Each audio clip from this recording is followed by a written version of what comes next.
at some point, it really is going to be okay to look at the quality of the Pirates pitching in something other than individual contexts. Good morning to you. Good Friday morning. I'm Dejan Kovacevic of DK Pittsburgh Sports, and this is Daily Shot of Pirates. Comes your way bright and early every weekday morning. If you're into football and or hockey, I also offer up daily shots of Steelers and Penguins right where you found this. Pirates are back in action today at Wrigley Field, trying to shake off what's still something of a slump in that they've lost 6 of their last 7. And I say something of a slump because that game Tuesday night in San Diego that I covered was pretty uplifting stuff, and they were in both of the other games, so it doesn't feel like, the way it did after they left Cincinnati when they were getting blown up and everything. This is different. This whole experience so far of this season has felt different than, well, first of all, what everyone expected, but secondly, of maybe what even the people who knew that this bullpen was going to be good, even the people who thought, because you couldn't have known, that this rotation might be reliable, this has been better than that. Derek Shelton and Ben Cherington both talk regularly about getting better. We need to get better. Every other phrase during spring training. They kind of cool off whenever the regular season starts, but every other phrase back in February and March. Because they understand that if that happens, rising tide lifts all boats. And I have a feeling right now, though I can't be sure, that the rising tide is as much responsible for this genuinely impressive pitching that we've seen from this staff to this point in the season. I'm not ready to take Oscar Marin off the hook. Don't get me wrong here. I've been skeptical in a healthy way, not in a nasty way, of his work, primarily because of what we witnessed in 2020, but he's got a different group of guys now. He doesn't have Trevor Williams, one of the worst starting pitchers in all of baseball, which, by the way, he's back to being again. He doesn't have Chris Archer and his injuries. He doesn't have Joe Musgrove and all his inconsistencies. And by the way, notice that nobody talks about Musgrove not being all that good for San Diego ever since the no-hitter. He has different guys. And you would have to think that although the decisions are always player-centric, to borrow another Cherington term, that to some extent, the players that are going to do best in Pittsburgh are going to be the ones that fit best with Marin. And a lot of that is just going to be smarts, is just going to be understanding a lot of the stuff that he talks about. And please, I'm going to cut myself off here because I don't want to make it sound like I'm suggesting Williams and Musgrove and Archer aren't smart. All 3 of them are super smart. I am suggesting that of the guys who are still here, they're going to always fit best with Marin because he's a headsy kind of guy. He challenges them to learn things about their own pitching and their own biomechanics that they've never before processed. And I know that because Mitch Keller, who's another really bright guy, really opened my eyes to that subject in Bradenton, not this spring, but this past spring in 2020, saying I'm trying things now that I've never tried in my life as a pitcher. I'm throwing in locations that I've never thrown as a pitcher. But everything's being explained to me every step of the way. I understand what's going on. I feel like, to some extent, my eyes are open, really, for the first time. That's not something that, again, I feel like I have to keep making sure that I don't insult anybody in the process here. Believe me, when I want to insult somebody, I'll do it, but I don't want that to be interpreted as any kind of shot at Ray Searage, who's got all kinds of unfair kicks on his way out the door, including that he was responsible for the pitch to contact crap when he wasn't. That was all Neil Huntington and Kyle Stark. Marine has come in and lifted up a lot of these guys.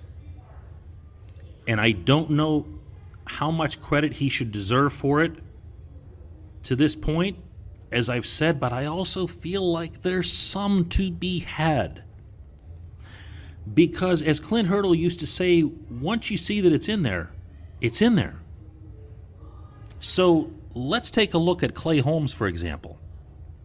Clay Holmes, if you're a longtime reader of my columns at DK Pittsburgh Sports, you'll know that I haven't exactly gone easy on Holmes.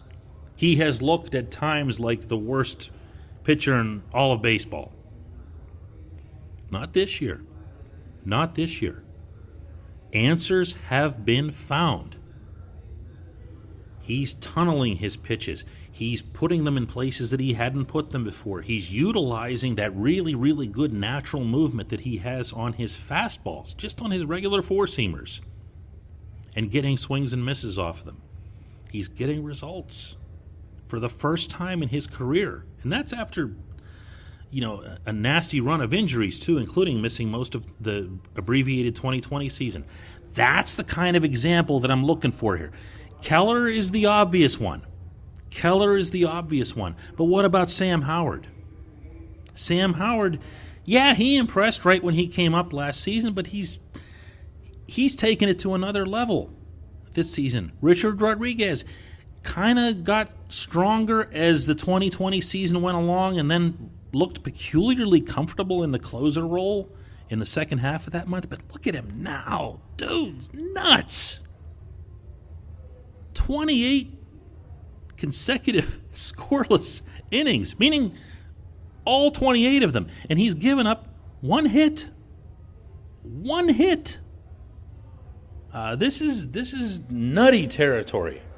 He's the best reliever in baseball right now. How did he get that way? Keep doing that. Kyle Crick, remember Crick's command last year? Sure, he ended up going on the IL. Maybe he was hurt before that. He had lost some velocity. He had lost his ability to command that amazing slider of his. Now, all he does is get people out. I mean, should there also be credit for Tyler Anderson, even though Anderson's a 31-year-old veteran? Probably. If Anderson was this good last year, the Pirates wouldn't have been able to sign him for a song now, would they? Keep going. JT Brubaker. There's just been a steady flow, it feels like, of pitchers getting better. I'm leaving out a bunch of names, too, and I don't mean to. Dwayne Underwood Jr. And his strikeout rate.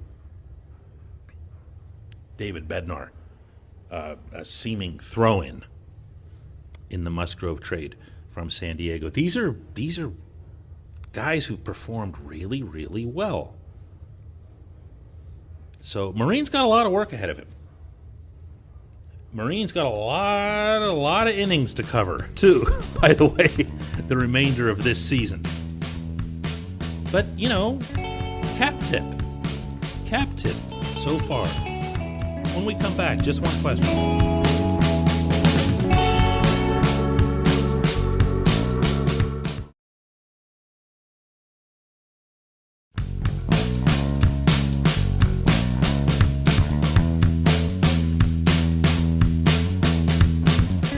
Welcome back. It's time for Just One Question. That is brought to you by our friends at the North Shore Tavern, directly across Federal Street from PNC Park, home of Steak on a Stone, but way more important than that, it's also the home of Pirates baseball year-round. The only dedicated, full-time, 365 days a year Pirates sports bar in existence.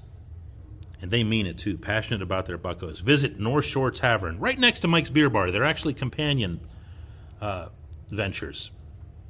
Jeremy asks, DK with Albert Pujols DFA'd yesterday, could this be the end of an all-time great career.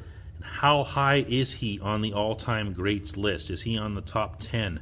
99.4 WAR, 667 home runs, 2,112 RBIs, 298 batting average, 921 OPS, Rookie of the Year, 3-time MVP, 2 Gold Gloves. Yes, Jeremy, you're answering your own question with that list. And if that wasn't enough, if all you needed as a Pittsburgh baseball fan was the eye test, then you have watched that man obliterate your franchise year after year after year when he was wearing those Redbirds on a stick on the front of his uniform. There was a time, do you remember this? When Pujols ranked among the all-time leaders at PNC Park in home runs, including Pirates.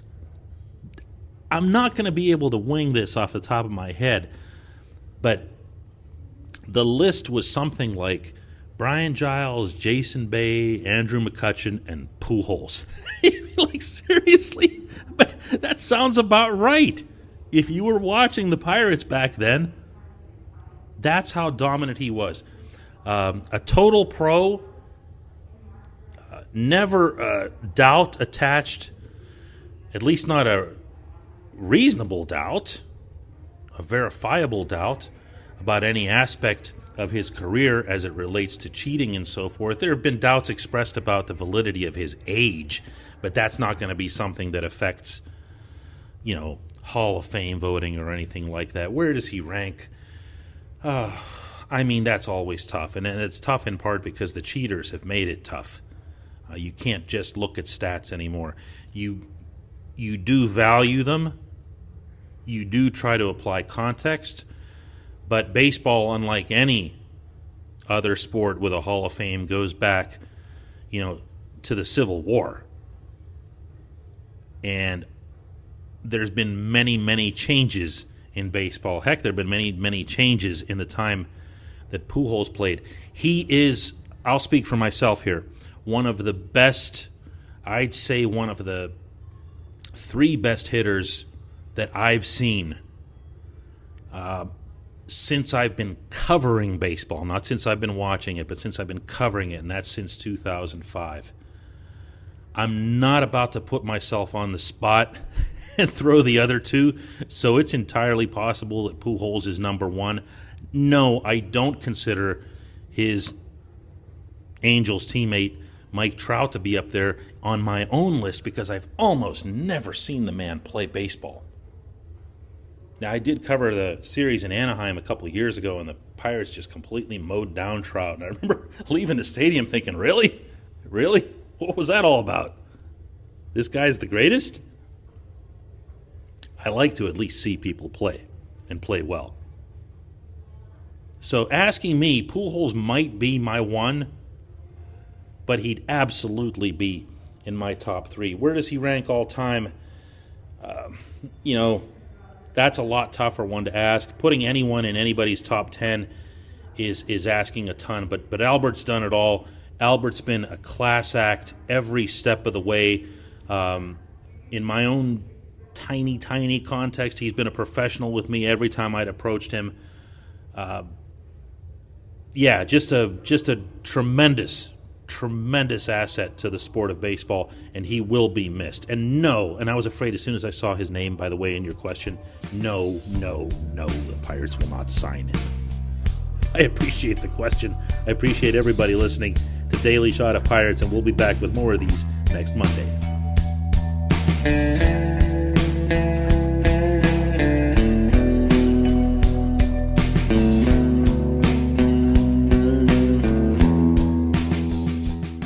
At Point Park University, in the heart of downtown Pittsburgh, they understand there's no substitute for real-world experience and career-building connections. Their innovative curriculum engages students with distinctive experiential learning opportunities. Point Park's pioneering co-op program empowers qualified students to work in full-time, paid positions with their corporate partners while earning college credits. Visit pointpark.edu/works to learn more. Career ready. That's the point. Point Park University.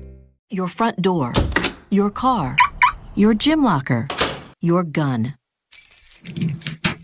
Safety is a habit. Learn more about how to keep guns safe and secure. Visit ProjectChildSafe.org.